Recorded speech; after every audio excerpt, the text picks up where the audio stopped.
Hey everyone, Brendan Snyder here. How are you? Thanks so much for joining me and welcome to another episode of Scores from the Record Store. Yes, that means I just got back from my local record store. I got a bunch of them around me, but in this particular case, Sound Exchange, one of my absolute favorite places to go. Of course, you guys know I filmed the Sound Exchange sessions there with Anthony Coviello, and whenever I'm up there, I can't not shop for music, and that's what I did here. So we're gonna dive into it in just a bit. I think I got like 8 or 9 things here to go through with you. And we'll do that in just a bit. But if you are new to my channel, please comment, like, subscribe, all those great things there do really help me. I'd greatly appreciate it. And if you turn on notifications, you're going to stay up to date on everything going on in the world of music, just like this. Finding out the things that I just got from Sound Exchange, which maybe, hopefully, will turn you onto some new things or excite you enough to go pull something off the shelf that you've already got. But yeah, so I got up early this morning. The day I'm filming this is Saturday, and I filmed an episode for Sea of Tranquility with Jamie Laszlo called The Review Crew. We did that at 8 in the morning because then I had to head up to Sound Exchange, leaving by 9:30 to get there at 10 in order to film with Anthony. So we got another future episode of the Sound Exchange sessions with him before he heads off on vacation. And so there won't be anything for a few weeks with him due to that.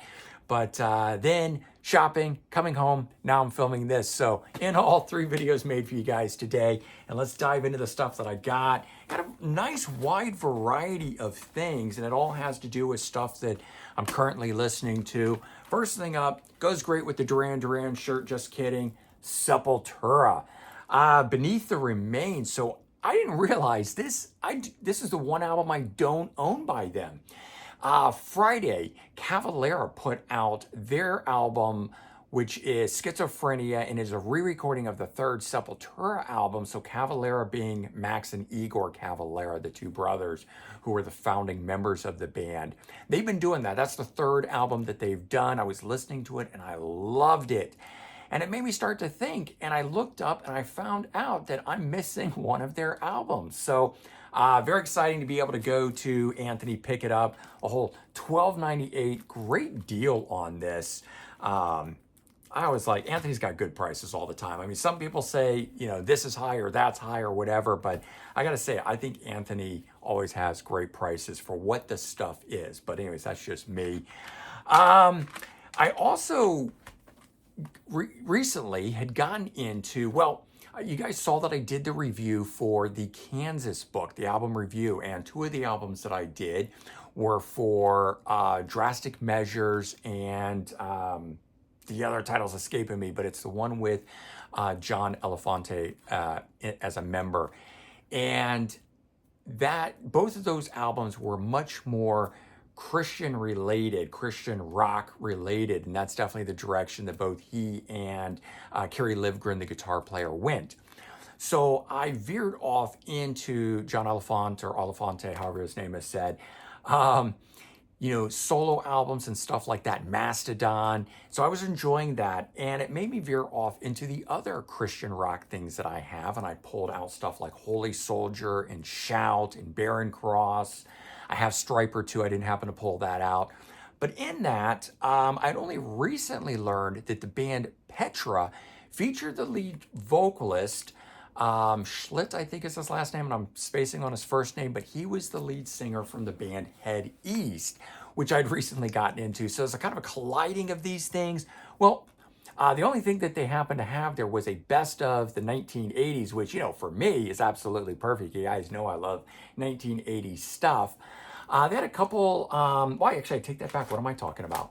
I was going to say they had a couple of used things, and I did pick up a used one, but they didn't have any other albums, any other albums of the 80s. So this one here, 1993, used album from Petra. And in fact, I can open this up. John, I think it's just Schitt. So is it, I'm sure there's a proper way to pronounce this, but I'm just going to end up butchering it and saying the word shit, but I can't believe that would be how this is pronounced. So I'm sure one of you guys can tell me the proper way to pronounce John's last name, Schitt, unless I'm just, or maybe it is Schlitt with an L, it's just too small for me to read it. But either way, sorry, little sidetrack there. But this album here, which is called Wake Up Call from 1993, I sampled a bit of this. Opening track, Midnight Oil, Good News, was very good. So while, yes, my dad is a minister, I am not an overly religious person. I do not listen to Christian rock for that reason. I listen to it for how good the music is and stuff. And as long as the lyrical content isn't like shoved down my throat, then I'm okay with it, which is why I've always been able to listen to Stryper and stuff. So got those things, and then found this ATF After the Fire, Dare Commissar, I guess is the title of this one here. Don't know if this is like a comp made for the album or whether this was the actual album. It is on Rewind Records, which I like that label, 1982. And I don't know why, but I saw that and I said, you know, I don't know why that sounds familiar, but I think I know that. And I streamed it, and the music, the verses of it, not until I got to the chorus, but I was sort of like, okay, this is good. I kind of like it, but I don't know if I recognize it. And as soon as the refrain came around, it was like, oh, yes, I totally remember this from the 80s. But yeah, just, you know, a bunch of rock guys look like something that I would enjoy. And I was on the Rewind label, which I always try to take note of. And because I know that one song, I went ahead and picked it up. So glad I got that. And then I found this, no other reason than I'm just collecting all of these old school comps from the CMC International label in the 90s that kept a lot of our favorite bands out of the 80s afloat. Iron Maiden was on the label, Blue Oyster Cult, Slaughter, Warrant, LA Guns. They just all, that's where they went to and got signed. And ultimately, the label got bought by Sanctuary Music, Sanctuary Records, which I think does a far better job with all these classic, you know, legacy type artists. But I didn't even know about this one. It's called Maximum Glam Hits, Tales from the Sunset Strip. It's one of those compilations, and it's got Warrant and Kicks and Dokken, LA Guns, Vixen, Loverboy, and Slaughter on here. But it does have either live recordings from the 90s or studio tracks from their albums from the 90s. So a very different feel to the classic stuff that we know. But I'm a sucker for those. That was the era in which I was growing up and, you know, staying glued to my favorite band. So even though these are albums I rarely return to, I do enjoy hearing them. And I like to have these comps and things in the collection. I've collected the other ones that are specifically for the bands, like Warrant has one from their time on the CMC label, and Dokken does, and so forth. So that was kind of a cool little find, just something for me. It's nothing crazy. And then these next two are ones that I've actually been eyeballing for a very long time, but having to do with stuff I'm currently listening to. I picked up this Argent compilation, 16 tracks on it, so better than the standalone Argent ones that were released like during their time period and stuff. Just called God Gave Rock and Roll to You, the greatest hits. It's Sony Music put it out. We know God Gave Rock and Roll to You because Kiss ended up redoing it. It's got the song Hold Your Head Up, which so many bands have covered. It has their version of Time of the Season on here, which Colin Blunstone had done with the Zombies. But it's got other stuff that's on here. And this is one of those bands that I knew the songs by other artists long before I ever knew the band Argent.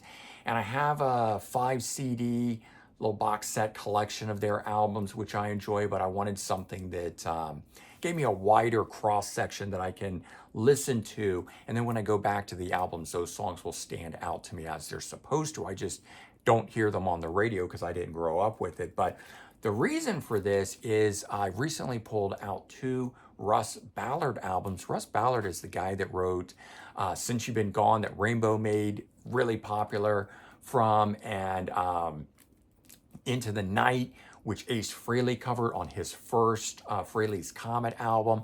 So there's all these songs that I didn't know were actually written by someone else. I just thought the band did them. Uriah Heep did one, and I'm drawing a blank on it, but really great songs. And then I found out they're all written by this one guy, so I've been trying to dig up and find his solo albums. I happen to have 2. I found a third one. I'm looking for more. Didn't find any at Sound Exchange, but I did find Argent, which he was part of. So gonna be exploring that more. Here's a band that rarely ever gets talked about. I forget where they're from. They might even be from Boston. I don't know. Artful Dodger. This band, and the reason I said that is that I think they sound like Aerosmith. And they put out, I think, 4 albums back in the day, 3 that were on the Columbia Records. That's why this is the complete Columbia Records. So the self-titled Artful Dodger, Honor Among Thieves, which I already own, and then Babes on Broadway. So I really just buying it to get those 2 other albums because I haven't been able to find anything else from this band. But the vocalist kind of has a Steven Tyler sound, and the music is just good, straight blues, hard rock sounding stuff. If you've never checked them out, I would definitely recommend it. So that's cool. And then this one, I've recently been digging into Frankie Miller. And that was because the Choir Boys, or maybe better known here in the US as the London Choir Boys, Spike, the frontman, did a solo album paying tribute to Frankie Miller. And I bought that because I'm a fan of Spike and the Choir Boys, and really enjoyed it and decided to reach out or dig out into Frankie Miller's stuff and found that I really like his stuff. Never listened to him before, didn't know him before the comp and stuff. But then I found this, Frankie Miller's Double Take. And it says that it is the greatest unreleased songs recorded with his friends.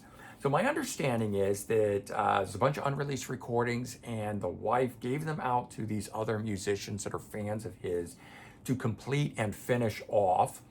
And so we've got Joe Walsh, we have Elton John, Huey Lewis, Bonnie Tyler, we have Kid Rock is on here, which I could care less about, but he's on here if you like him. Delbert McClinton, Kim Carnes, Willie Nelson, Paul Kerouac. Man, the list goes on. So this is going to be interesting because I've been digging into Frankie Miller's stuff, but now I'm going to check it out through the eyes of these other people, plus these songs. Noodle sighting, for those of you that love cats. For those of you, that dig his stuff, this is a different way to experience it, and so I'm kind of excited about that. But a little bit of everything. I got some thrash metal, got some 70s rock, I got some Christian rock in here, and some 80s rock with After the Fire, and even some 90s stuff if we throw this in here. And I didn't show them here, but I did pick up 2 CDs for my car albums that I already own. I bought Tom Petty's Into the Great Wide Open, which is personally my favorite Tom Petty album.